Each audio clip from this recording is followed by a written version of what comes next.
دوستان محترم، انسانی معاشرے کو، انسانی سوسائٹی کو بہتر بنانے کے قرآنی 9 اصولوں پر ہماری گفتگو چل رہی ہیں، اور انہی میں سے آج کا حصہ اللہ رب العزت نے فرمایا، یا ایھا الذین آمنوا، اے ایمان والو، اجتنبوا کثیرا من الظن، بہت زیادہ گمان سے بچو، ان بعض الظن اسم، بعض گمان گناہ ہیں۔ گمان کسے کہتے ہیں اور کس گمان سے مسلمانوں کو روکا گیا ہے؟ تو اس سلسلے میں ہر وہ خیال جو کسی ظاہری نشانی سے حاصل ہوتا ہے وہ گمان کہلاتا ہے۔ جیسے مثال کے طور پر دور سے دھواں اٹھتا ہوا آپ کو نظر آیا، تو دھوئیں کو دیکھ کر کے آپ کے ذہن میں ایک خیال پیدا ہوا کہ وہاں آگ موجود ہے، تو دھوئیں والی نشانی کے ذریعہ آپ کے ذہن میں جو آگ کا خیال پیدا ہوا، اس کو گمان کہتے ہیں۔ تو کسی شخص میں آپ نے کوئی علامت، کوئی نشانی دیکھی جس کی وجہ سے آپ نے اس کے بارے میں گمان کیا، تو اس کو کہتے ہیں گمان کرنا۔ اب یہ گمان اچھا بھی ہوتا ہے اور برا بھی ہوتا ہے۔ تو جو اچھا ہے اس کو خوش گمانی کہتے ہیں، جو برا ہے اس کو بد گمانی کہتے ہیں۔ یہ خوش گمانی اور بد گمانی یہ واجب اور جائز دونوں ہیں، یعنی اللہ رب العزت کے ساتھ اچھا گمان رکھنا یہ واجب ہے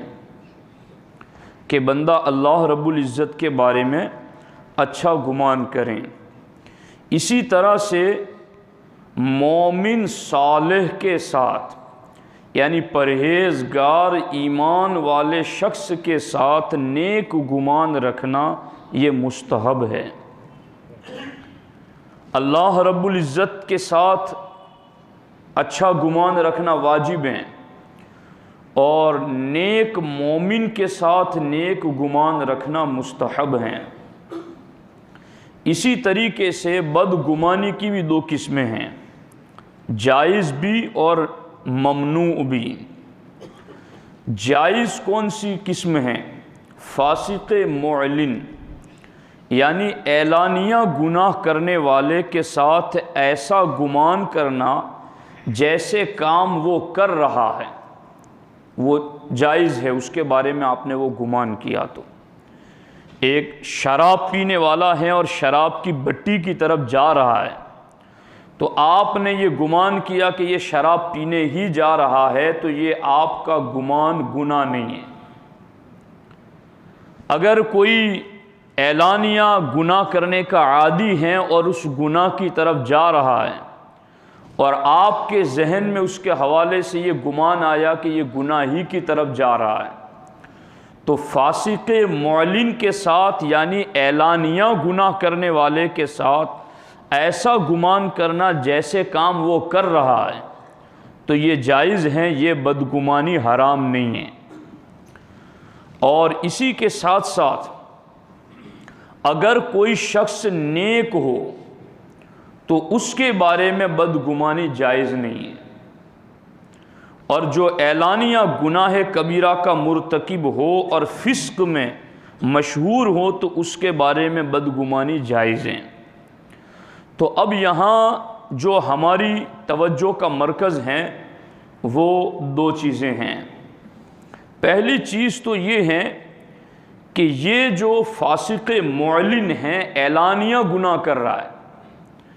اس کے حوالے سے ویسا گمان دل میں رکھنا کہ جیسے وہ کام کر رہا ہے، یہ گناہ نہیں ہے۔ لیکن کوئی مومن اور صالح پرہیزگار ہیں تو اس کے حوالے سے برا گمان کرنا یہ حرام ہے۔ اب یہ جو فاسق مولن کے حوالے سے بھی جو یہ کہا گیا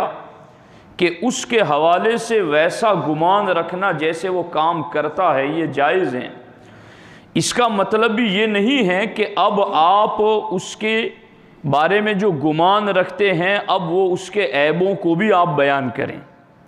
چونکہ اب اس کے عیبوں کو اگر آپ بیان کریں گے تو وہ پھر غیبت ہو جائے گا، چونکہ غیبت کہتے ہی اس کو ہے کہ کسی میں عیب ہو اور اس کی پیٹھ کے پیچھے اس کو بیان کیا جائے۔ ہاں اگر کوئی مسلمان ایسا ہے کہ جو ایک فراڈی شخص ہیں، ایک دھوکے باز ہیں،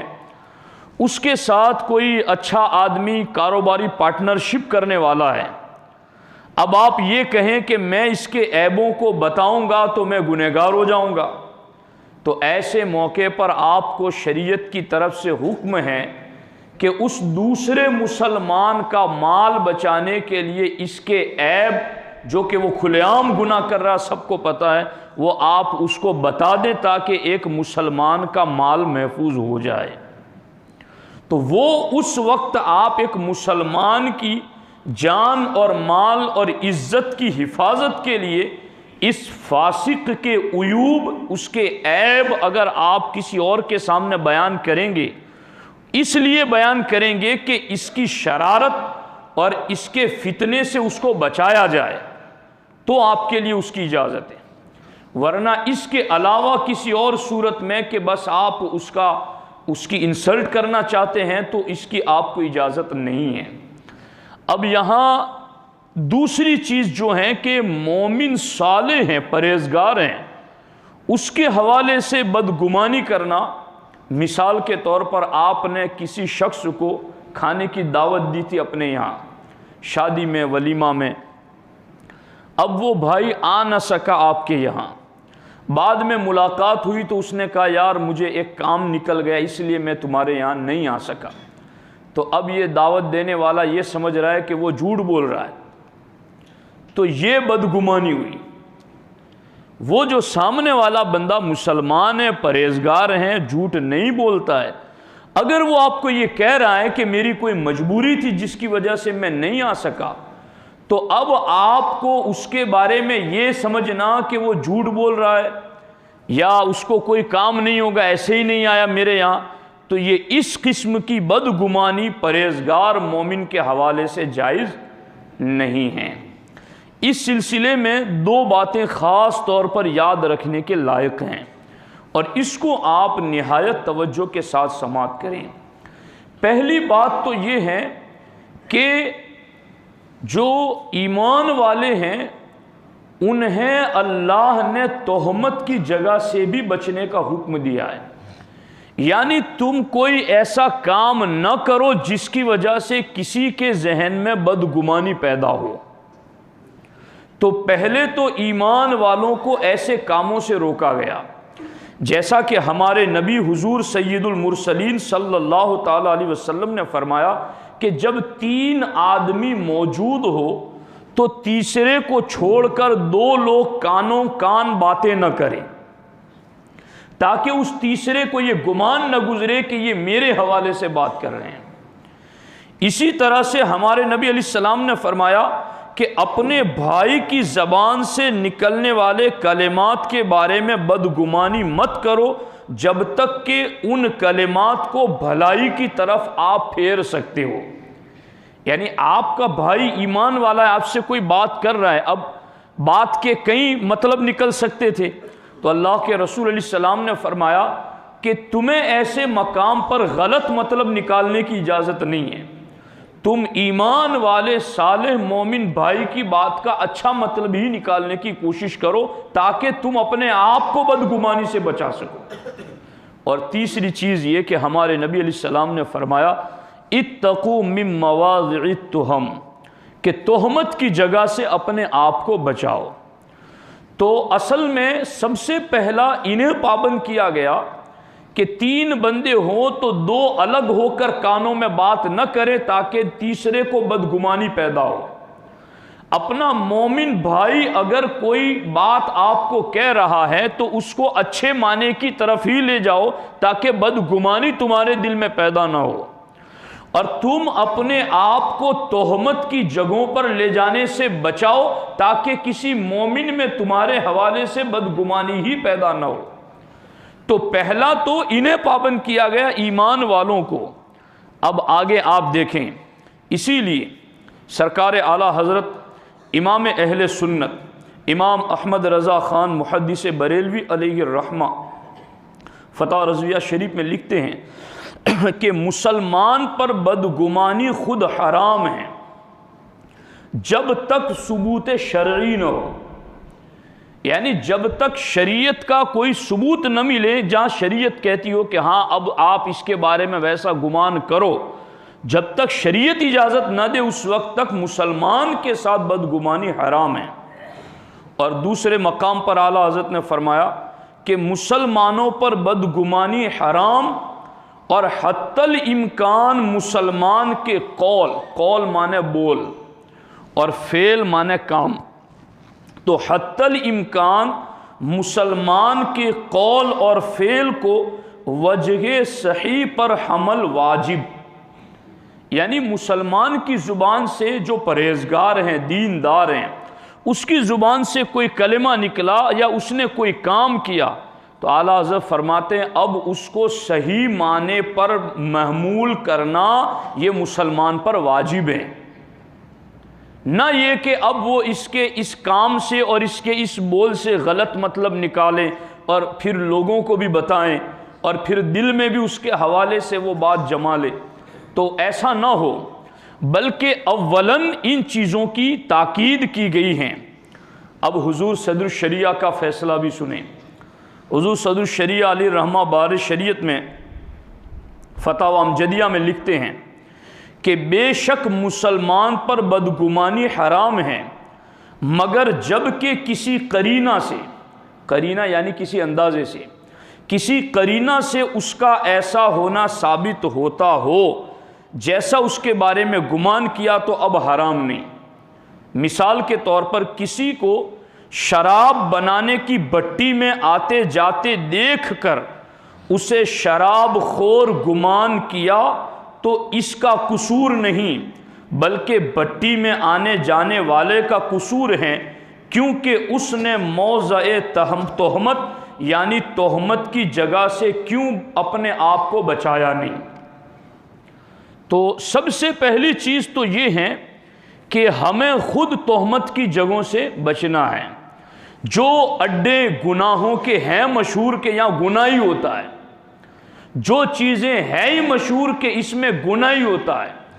تو اب ان چیزوں کے قریب جانے سے بھی ہمیں اپنے آپ کو بچانا ہے تاکہ کوئی ایمان والا ہمارے حوالے سے بدگمانی کا شکار نہ ہو جائے۔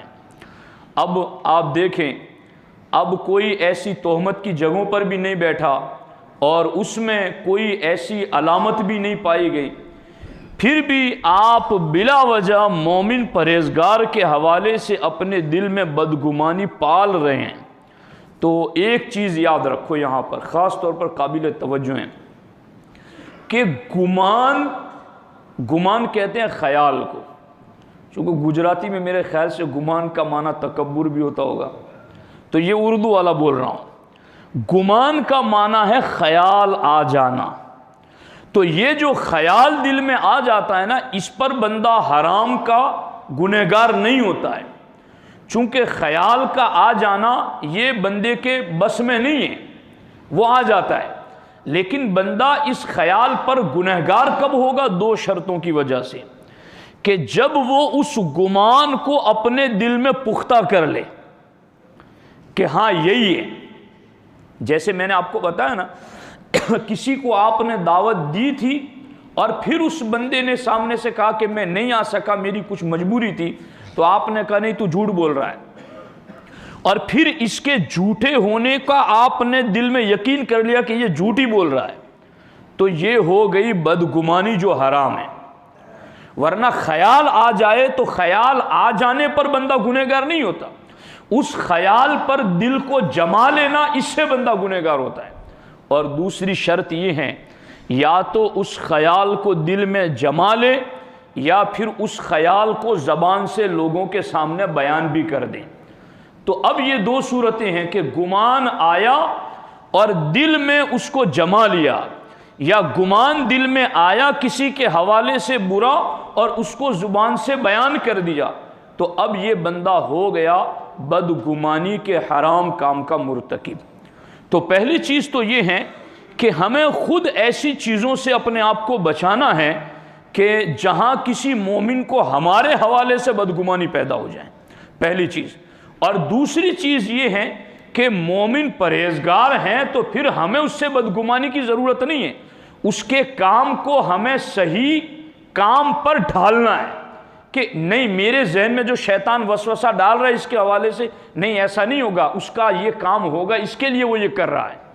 سمجھ آ رہی ہے کہ نہیں آ رہی ہے؟ تو یہ چیز ہیں۔ اب اس سلسلے میں میں دو واقعات بھی آپ کی خدمت میں اس حوالے سے عرض کر دوں تاکہ مزید بات سمجھنے میں آپ کے لیے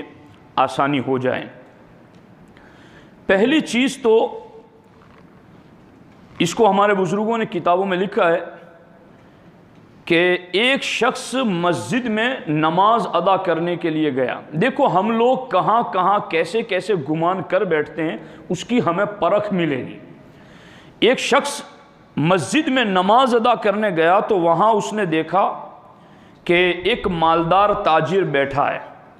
یعنی اس بزرگ نے جو مسجد میں نماز پڑھنے گئے انہوں نے دیکھا کہ ایک مالدار تاجر مسجد میں بیٹھا ہے اور قریب میں ایک فقیر دعا مانگ رہا ہے،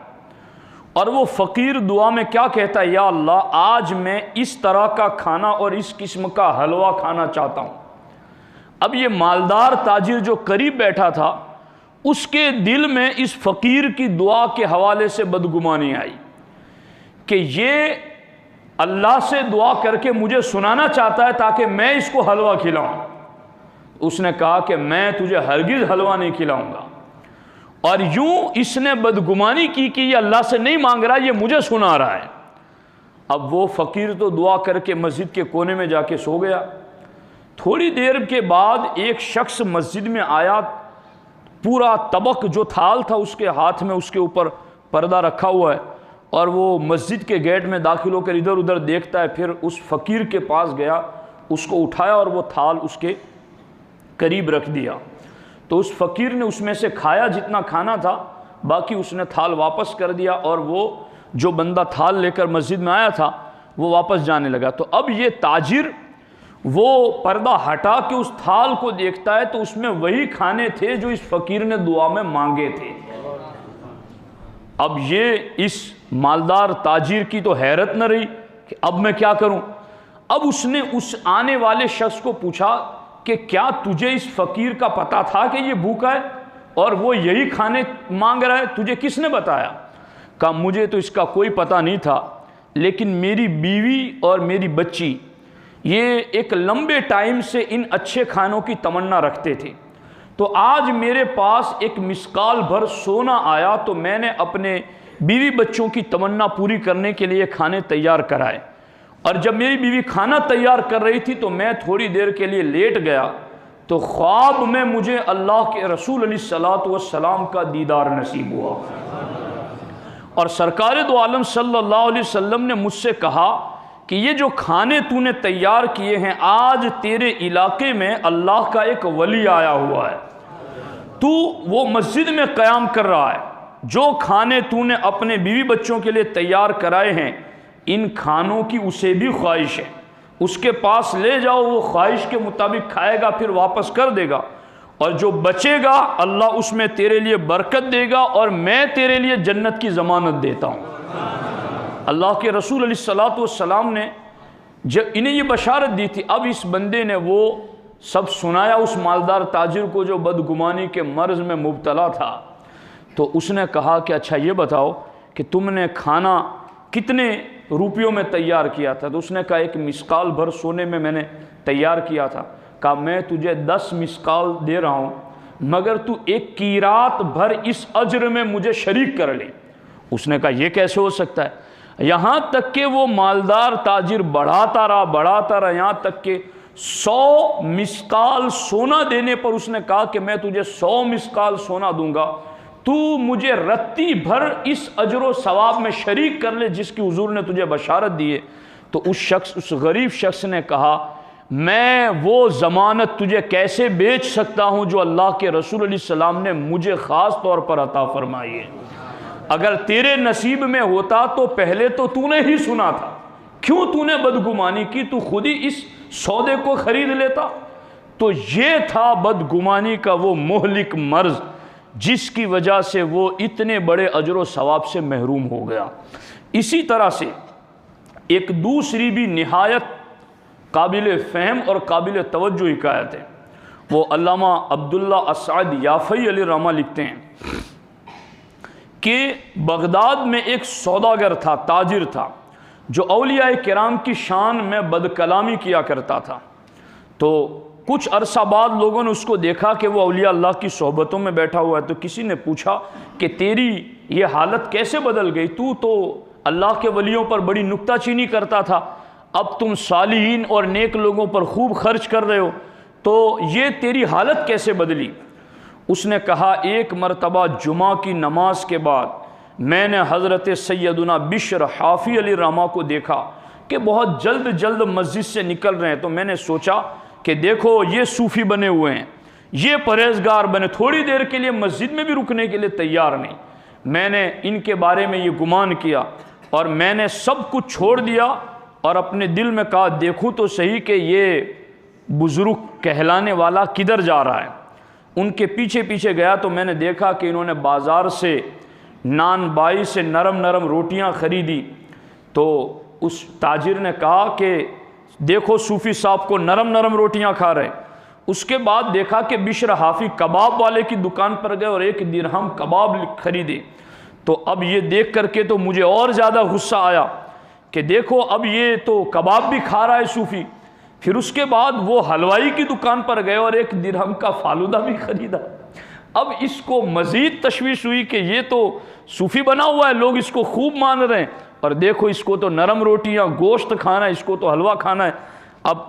اس نے سوچا، وہ کہہ رہا ہے کہ میں نے سوچا کہ چلو میں دیکھتا ہوں یہ خرید تو رہا ہے، لیکن جب یہ کھانے بیٹھے گا تو میں اس کو ایسے کڑوے جملے کہوں گا کہ اس کے کھانے کا سارا مزہ بگاڑ دوں گا۔ اور یہ کہہ کر کے وہ حضرت بشر حافی کے پیچھے چل پڑا۔ حضرت بشر حافی کے پیچھے جب چلا تو آپ تو چلتے نکل گئے، یہاں تک کہ عصر کے وقت حضرت بشر حافی ایک گاؤں کی مسجد میں پہنچی، اور اس مسجد میں ایک بیمار آدمی موجود تھا۔ آپ اس کے سرہانے بیٹھ کر اسے کھانا کھلانے لگے۔ اب یہ پیچھے جانے والا بھی وہ بھی دیکھ رہا ہے۔ وہ کہتا ہے کہ میں تھوڑی دیر کے لیے وہاں سے چلا گیا اور گاؤں کی سیر کو نکل گیا کہ چلو یہ جب تک کھلاتے میں تھوڑا گھوم آتا ہوں۔ جب میں واپس آیا تو بشر حافی وہاں موجود نہیں تھے۔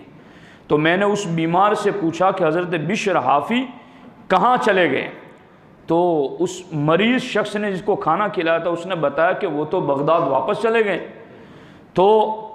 میں نے پوچھا کہ بغداد یہاں سے کتنی دور ہے؟ کہا یہاں سے 120 یعنی تقریباً 300 کلومیٹر ہے۔ یہاں سے 120 میل کی دوری پر بغداد ہے۔ تو وہ کہنے لگا میری زبان سے نکلا انا للہ و انا الیہ راجعون، اور مجھے اپنے کیے پر پچھتاوا ہوا، اور میرے پاس تو پیسے بھی نہیں تھے، چونکہ میں تو ان کی ٹوہ میں پیچھے آیا تھا نا، ان کا عیب دیکھنے کے لیے بدگمانی میں آیا تھا، تو میرے پاس تو پیسے بھی نہیں تھے کہ کسی سواری پر بیٹھ کر واپس چلا جاؤں، اور نہ جسم میں اتنی طاقت تھی کہ پیدل چل سکوں۔ تو اس بیمار نے ہی مجھے مشورہ دیا اب تو یہیں ٹھہر جا، حضرت بشر حافی آئندہ جمعہ پھر تشریف لائیں گے۔ اللہ اکبر، سبحان اللہ۔ حضرت بشر حافی علیہ رحمہ آئندہ جمعہ پھر کھانا لے کر کے آئے، بیمار کے پاس پہنچے، جب اس کو کھلا چکے تو اس بیمار نے کہا اے ابو نصر، یہ شخص گزشتہ جمعہ آپ کے یہاں آیا تھا اور ہفتہ بھر سے یہاں رکا ہوا ہے، اب اسے واپس پہنچا دیجئے۔ حضرت بشر حافی نے جلال میں آ کر میری طرف دیکھا اور پوچھا میرے ساتھ کیوں آئے تھے؟ تو میں نے کہا کہ مجھ سے غلطی ہو گئی۔ فرمایا چلو میرے پیچھے پیچھے چلے آؤ۔ تو میں حضرت بشر حافی کے پیچھے چلتا رہا یہاں تک کہ مغرب کے وقت ہم اپنے شہر میں پہنچ گئے۔ انہوں نے میرے محلے کے بارے میں پوچھا اور مجھے کہا جاؤ اور دوبارہ ایسا نہ کرنا۔ میں نے اسی وقت اولیاء کرام کے بارے میں بدگوئی سے توبہ کر لی اور ان کی صحبت اختیار کر لی اور اب اسی پر قائم ہوں۔ تو میں ساتھیوں آپ کو یہ بتانا چاہتا ہوں کہ یہ بدگمانی کرنے والے یعنی مومن صالح شخص ہیں، مومن پرہیزگار شخص ہیں، تو اس سے بدگمانی کر کے ہم کیوں اپنا باطن خراب کریں؟ ہاں اگر کوئی صالح نہیں ہے، فاسق ہے، کھلے عام گناہ کر رہا ہے، تو پھر اس کے حوالے سے ویسا گمان رکھو جیسا وہ کام کر رہا ہے۔ ہاں اس کو بھی لوگوں کے سامنے بلا وجہ بیان مت کرو جہاں کوئی ضرورت ہی نہیں ہے۔ اگر کسی مسلمان کو اس فاسق کے فتنے سے آپ بچانا چاہتے ہیں تو شریعت نے اجازت دی ہے کہ آپ جتنا ہے اتنا اس کو بتا دو تاکہ اس کی شرارت سے دوسرا مسلمان بچ جائے۔ تو یہ بدگمانی سے بچنا ضروری ہے۔ اب یہ آپ اگر گھریلو حالات پر غور کریں گے تو آج کل حالات یہ ہیں کہ کسی کو موبائل پر فون کریں اور ریسیو نہ کریں تو بدگمانی، شوہر کی توجہ بیوی کی طرف کم ہو گئی تو فوراً ساس سے بدگمانی، اسی طرح سے بیٹے کی توجہ ماں کی طرف کم ہو گئی تو بہو سے بدگمانی، اور اس طرح سے گھریلو معاملات میں تھوڑی تھوڑی چیزوں پر بدگمانیاں اور پھر اس پر بڑے بڑے فسادات کھڑے ہو جاتے ہیں۔ تو اللہ تعالیٰ فرماتا ہے کہ اے ایمان والو بہت زیادہ گمان کرنے سے اپنے آپ کو بچاؤ، اس لیے کہ بعض گمان گناہ ہوتے ہیں۔ اللہ رب العزت کی بارگاہ میں دعا ہے رب ذوالجلال ہم سب کو ان قرآنی اصولوں پر عمل کی توفیق عطا فرمائے۔ السلام علیکم ورحمۃ اللہ وبرکاتہ۔